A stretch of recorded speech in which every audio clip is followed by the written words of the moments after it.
Hello and welcome to Instablogs Global Report. This is Sukhmani with fresh updates and more citizen voices from all over the world.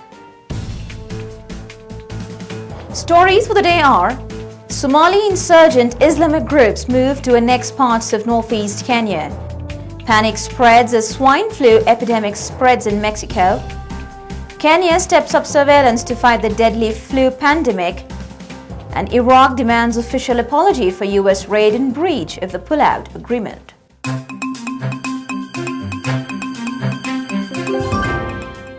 Hardline Islamic insurgent group Al-Shabab has threatened to invade northeast province of Kenya with the intention of annexing and subjecting it to the Sharia law.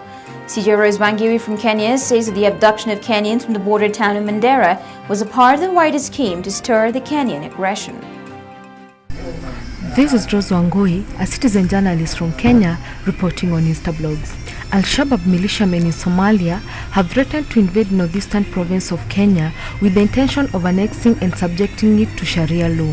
The militia, which has links with Saudi-born recluse Osama bin Laden's Al-Qaeda terror outfit, has officially communicated to the government authorities saying they would stop at nothing, including armed conflict, to invade the province and make it part of their country and rule it using their religious laws. Notably, the abduction of several Kenyan citizens witnessed at the border town of Mandera was part of a wider scheme to stir aggression of Kenya. It is quite evident that the groups are now planning an invasion.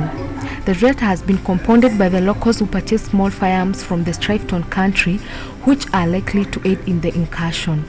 The government has now been forced to deploy extra troops to man the expansive Kenya-Somalia border, which has remained unmanned for years, and the disarmament of residents of the province to avoid the possibility of a civil war. The death toll from swine flu rose to 152 in Mexico and spreading like a contagion, with cases being reported from the United States, Canada, Britain, New Zealand, South Korea and Israel, as the World Health Organization raised its pandemic alert level to 4. Strict containment measures have led to panic buying in several provinces of Mexico. Our CJ has more on the situation. This is Piyush, citizen journalist reporting on Instablogs. Supermarkets in Mexico started to report panic buying in the face of outbreak amid rumors that the government may impose even stricter measures to hinder the virus spread. Citizens around the nations are buying mass amount of canned goods, dry goods, cleaning supplies, bottled water, vitamin-rich foods and vegetables as governors publicly pled against such panicked actions. Pharmacies have been sold out of antivirals since Sunday and will not be restocking as medicines are strictly for the hospitals to issue the already ill. Other items to sell out were face masks, antibacterial soaps, hand gels, wipes, vitamin A and C, alcohol, peroxide, and even other common flu medicines such as Theraflu tea. Regardless of the state, its infected count, or its proximity to Mexico City's epicenter, citizens are in panic. Chaos has set in. The Kenyan government has stepped up surveillance for the deadly swine flu. Kenyan health authorities started screening travelers at Jomo Kenyatta and Moi international airports. CJ Rose Wangui dwells upon Kenyan preparedness levels to deal with the flu outbreak in the country. This is Rose Wangui, a citizen journalist from Kenya, reporting on Instablogs. The Kenyan government has stepped up surveillance for the deadly swine flu. Kenya health authorities started screening travelers at Jomo Kenyatta and Moi international airports. Travelers from Mexico, where the virus has killed more than 100 people, and those from Texas, California and New York are being screened as new cases appear in the United States. This comes at a time when developing countries' capacity to deal with the flu has been put to scrutiny. Kenya falls under the developing nations, and the scare that the flu has fueled worldwide can also be felt locally, even as the government assures Kenyans that all is well. It is clear that developing countries could struggle to access the antiviral drugs they need to combat the fast-spreading outbreak.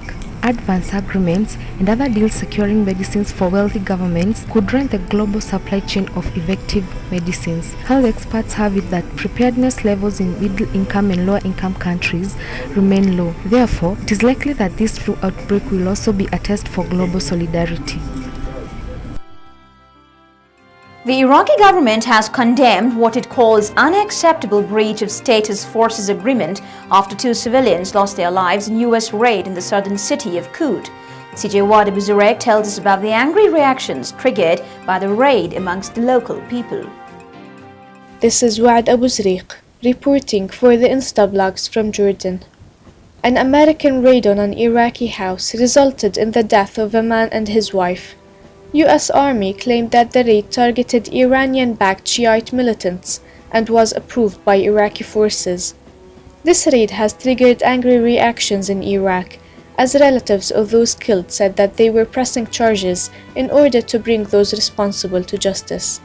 Iraqi government, represented by Prime Minister Nouri-alMaliki, also asked for an apology and for such crimes to never be repeated again. Apologies may be presented by the US forces and may be accepted by the Iraqi government, but the memory of the tragedy will not be forgotten by the family of the lost ones. If you want your voice to be heard by millions, let Instablogs be your choice. You can contact us at cj@instablogs.com. That's all for today's show. We'll be back with fresh updates and more citizen voices. Till then, it's goodbye from the entire team of Global Report.